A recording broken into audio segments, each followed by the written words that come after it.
Story 1. The Stranger Who Called My Name in My Own House. When I was 19, I lived alone for the first time in a small, slightly run-down rental house on the outskirts of town. It was cheap, isolated, and exactly the kind of place a broke college student would settle into without asking too many questions. The paint was chipped, the pipes groaned whenever I ran hot water, and the wood floors creaked in a way that sometimes made me feel like I was never really alone. I told myself that was normal. Old houses had character, after all. But there was one night that made me realize the house had something far darker than just character. It was late, just past midnight. I was sitting in the living room, hunched over my laptop, writing a paper I'd put off for weeks. The only sound was the faint ticking of the cheap wall clock and the tapping of my keyboard. The house was quiet, still, and wrapped in that heavy silence that comes only after the world outside has gone to sleep. That's when I heard it. Ethan? My name, spoken clearly. A voice, male, low, and unfamiliar, called from the hallway just outside the living room. At first, I froze, my fingers hovering above the keyboard. For a second, I thought maybe I had misheard. Maybe it was a neighbor, or maybe the TV from the house next door carried strangely through the thin walls. But the voice hadn't been muffled or distant. It was inside the house. I pushed my chair back slowly and stood up. "Hello?" I called out, my voice cracking a little. No answer. I walked to the doorway of the living room and peered into the dark hall. The house had only 2 bedrooms, one of which I didn't even use. I kept it closed because it gave me a weird, unsettled feeling from the first day I moved in. The door to that room was shut tight, just as I'd left it. I flicked on the hallway light. The space was empty. I told myself I was tired, strung out from too much caffeine and not enough sleep. I must have imagined it. That had to be the explanation. But the thing was, it hadn't sounded imagined. It had sounded real, solid, as if someone was standing right there, only a few feet away from me. I shook it off, went back to my laptop, and tried to focus on my paper. For a while, the silence returned, and I managed to convince myself it had been nothing. Then, maybe 20 minutes later, it happened again. Ethan? The same voice, the same low tone. But this time, it came from the other side of the room, right near the door that led to the unused bedroom. I shot up from my chair, heart hammering. I knew I hadn't imagined it this time. The sound was too clear, too close. "Who's there?" I shouted, louder than I meant to. Still, nothing. I grabbed the nearest thing I could find, a metal floor lamp, and held it like a weapon. Step by step, I moved toward the closed door. My hand was slick with sweat when I finally grabbed the doorknob. I flung it open. The room was dark, cold. A faint draft brushed against me, though the window was shut. I hit the light switch, and the bulb flickered to life. The room was empty, just as it had been since the day I moved in. No furniture except for a couple of boxes I hadn't bothered unpacking. Nothing that could have explained the voice. But the strangest thing was the smell. The air inside that room carried a faint but undeniable scent, something sour and metallic. It reminded me of rust, or old coins, or dried blood. It was sharp enough to sting the back of my throat. I slammed the door shut and locked it. That night, I didn't sleep. I sat in the living room with every light in the house on until the sun finally rose. The next morning, I called my landlord. I tried to sound casual, asking if anyone had lived in the house before me, if anything strange had ever happened there. He got weirdly quiet.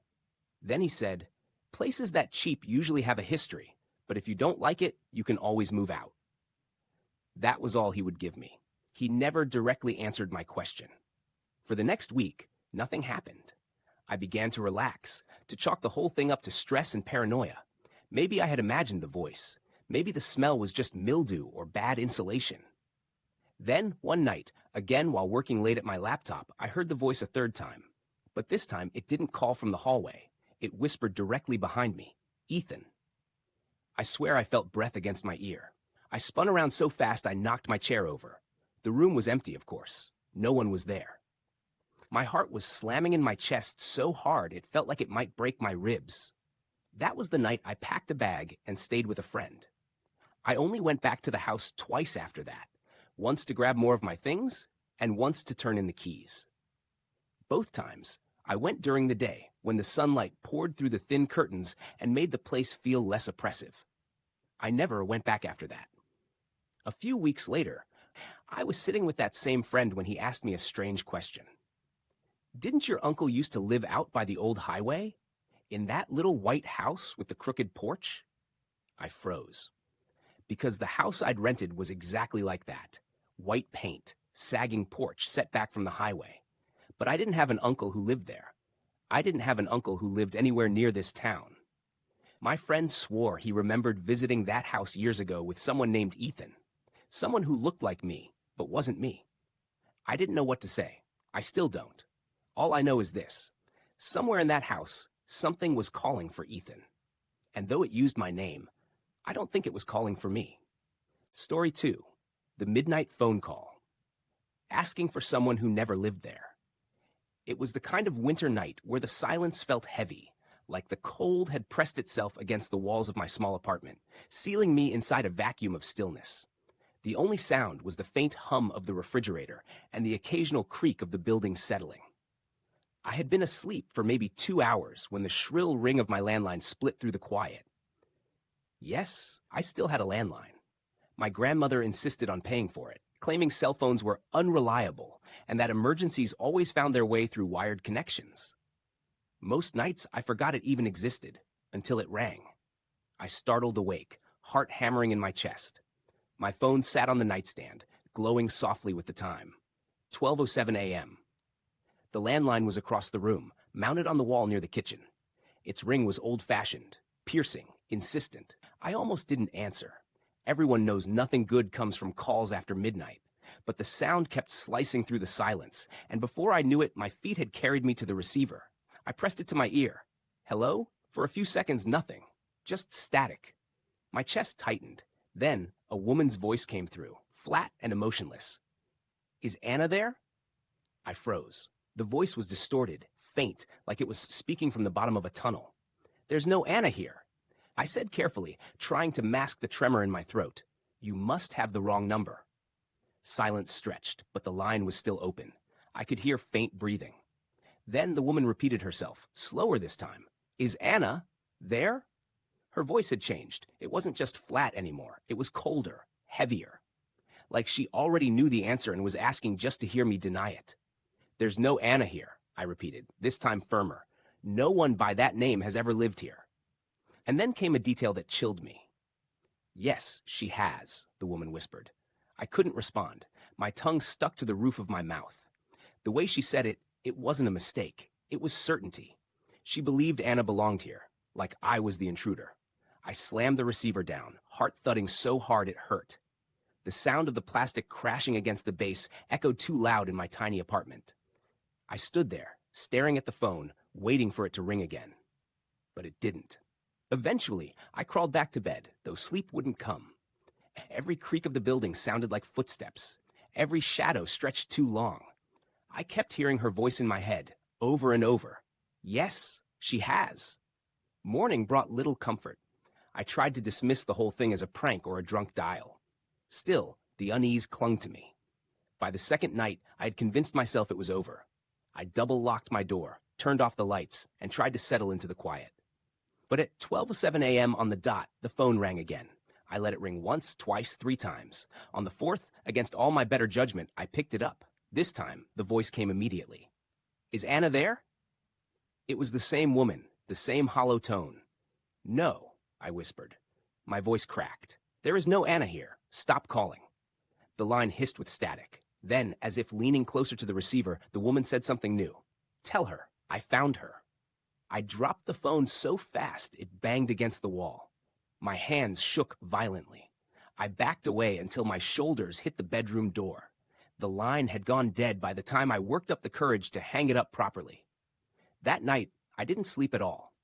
In the morning, I called the phone company, desperate to trace the number. But according to them, no call had been logged at that time. In fact, the last recorded call to my number had been a week earlier from my mother. They assured me it must have been a glitch. I didn't believe them. I tried ignoring the phone for the next few nights. I even unplugged it, but somehow at exactly 12:07 a.m., the ringing continued. The sound filled the apartment, louder than it had any right to be. It was as if the walls themselves were vibrating with it. Finally, one night, I gathered every ounce of courage I had and answered again. Stop calling, I begged. My voice broke with fear. There's no Anna here. No one by that name lives in this place. For the first time, the voice responded with something other than that same chilling question. Then who's standing behind you? The line went dead. I didn't turn around. I couldn't. I bolted out of the apartment barefoot into the freezing night, not daring to look back. I never went back to that apartment. I left everything behind. The furniture, the clothes, even the photographs. The landlord called me weeks later, angry, demanding to know why I had abandoned the lease. But the strange thing was, he mentioned something I'll never forget. You know, he said casually, you're not the first tenant to complain about calls at that place. Always around midnight, always asking for the same name, Anna. He laughed nervously, like it was some urban legend tied to the building. I didn't laugh, because I knew something he didn't.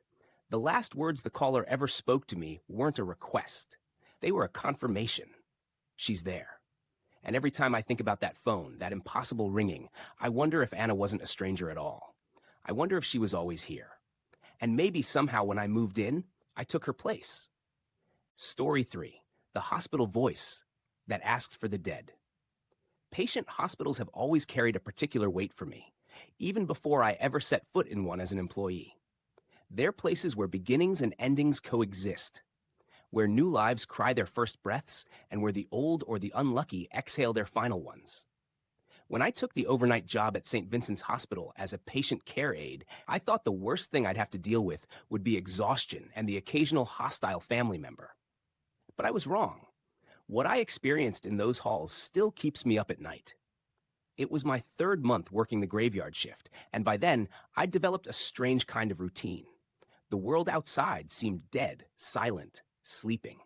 Inside the hospital, though, everything pulsed with the low hum of machines, intercom announcements, and muffled coughs from dimly lit rooms. I got used to the creak of gurney wheels, the quiet shuffle of slippers in hallways, and the way the fluorescent lights buzzed faintly overhead. There was one particular wing, though, that everyone avoided if they could. The East Wing, where the rooms were older, where patients were often kept for observation, and where the staff swore odd things happened. Broken call lights flickering on their own, doors that seemed to swing shut without a draft. And worst of all, the voices. People whispered about them during breaks, laughing to cover up their unease. They said sometimes you could hear someone calling from a room that was empty, asking for help, or for someone who had died years ago. I brushed it off as superstition, until the night it happened to me. That night, I was stationed near the East Wing because another aide had called in sick. Around 2:30 in the morning, the halls were deathly still, the kind of silence that presses against your ears until you start to notice your own heartbeat. I was charting vitals when the intercom buzzed softly, then clicked as if someone was pressing the call button from a patient's room. "Hello?" I said into the receiver. A pause. Then a voice came through. Raspy, faint, but clear enough to chill me. "Is George there?" I froze. Not because of the question itself, but because the voice was strange. It had an unnatural, hollow echo, as if carried from far away, not from just down the hall. I cleared my throat and answered, "I'm sorry, who are you trying to reach?" The voice repeated, this time more urgent, almost impatient. "George. I need to talk to George." I glanced at the room number blinking on the panel, room 217. My stomach dropped. I knew who had been in 217. Just 2 nights ago, George Latham, an elderly man who had battled congestive heart failure, had passed away there. His body had been taken to the morgue, his belongings cleared. The room was empty now. I tried to rationalize. Maybe the line was crossed with another ward. Maybe someone else's call had been rerouted. Still, my pulse pounded as I stood, receiver clutched tightly, and answered carefully. "George isn't here anymore. Can you tell me your name?" The reply was instant. He promised me he'd be here. He said he'd wait. Put him on. The words crawled under my skin. My hand shook so badly I nearly dropped the receiver. I forced myself to hang it up, and, against every instinct screaming at me, I walked down the hall toward room 217. The East Wing was dimmer than the rest of the hospital, the lights flickering faintly, as if the building itself was holding its breath. My shoes squeaked softly on the polished floor. When I reached the door of 217, I stopped. It was cracked open slightly, though I knew maintenance had locked it after sanitizing. A draft of cool air seemed to leak from the gap, and with it came something else, a faint smell of antiseptic mixed with something musty, like earth. Pushing the door open, I flicked on the light. The room was empty, as it should have been. The bed was stripped, the IV poles tucked neatly to the side, and yet the call light above the bed was glowing faintly red. I stepped closer, my breath shallow, my ears straining. That was when I heard it. From the far corner of the room near the empty chair came the faint sound of breathing, slow, rasping, like someone on the edge of sleep. My chest tightened. Hello? My voice cracked. Who's there? The breathing stopped. Silence thickened around me, the kind that presses in, suffocating. Then the voice came again, not from the intercom this time, but from the room itself, right in front of me. Where's George? I stumbled back, my hands gripping the doorframe to steady myself. The chair in the corner creaked, though it sat empty. I could see every detail, the scuffed floor, the pale walls, the blank bed, and yet my senses screamed that I wasn't alone. I bolted, slamming the door shut behind me, my breath ragged. I didn't stop running until I was back at the nurse's station, clutching my chest as if I'd just sprinted a marathon. When I tried to explain to the charge nurse, she only gave me a knowing look. "You'll get used to it," she said flatly, as though she'd heard it all before. I never did get used to it. Nights after that, whenever I worked the East Wing, I'd avoid room 217, though I could feel its presence pressing against me every time I passed. Sometimes, out of nowhere, the intercom would buzz, and the same faint voice would ask for George again. I don't know who or what was calling. Maybe it was someone George had left behind, still searching for him, even after death. Or maybe it was something darker, using his name to lure someone inside. All I know is that hospitals may heal the living, but they do nothing to silence the dead. And some of them, they're still waiting, calling out in the dark for someone who will never answer. Story 4. The Forest Whisper That Knew a Name I Didn't. I've always loved walking in the woods. The quiet, the smell of damp earth, the distant rustle of animals moving through the underbrush. It always felt like the safest place in the world to me. My grandparents lived in a small town tucked against the edge of a dense forest, and I used to spend weeks there every summer. I thought I knew every tree, every bend in the trail, every sound the forest could make. But there was one evening when the woods gave me something I could never explain. It was late summer, the kind of evening when the light lingers longer than it should. The sun dipped low, bleeding red through the canopy, and I wandered deeper than usual, following a narrow path that I didn't recognize. The air was strangely still. Even the usual hum of cicadas had fallen silent, leaving me alone with only the crunch of my boots against the soil. I remember pausing at a small clearing. It was one I'd never seen before, though I'd walked these woods for years. The ground was uneven, covered with stones and moss. A half-rotten log sat at the edge of the clearing, and the trees surrounding it seemed to lean in closer, as if they were guarding it. That's when I heard it. A whisper. It was faint, so faint I almost mistook it for the breeze, except the air was utterly still. The whisper came again, clearer this time, and my skin prickled instantly. It wasn't just a sound, it was a word, a name. It called out softly, "Alora." I froze. My name isn't Alora.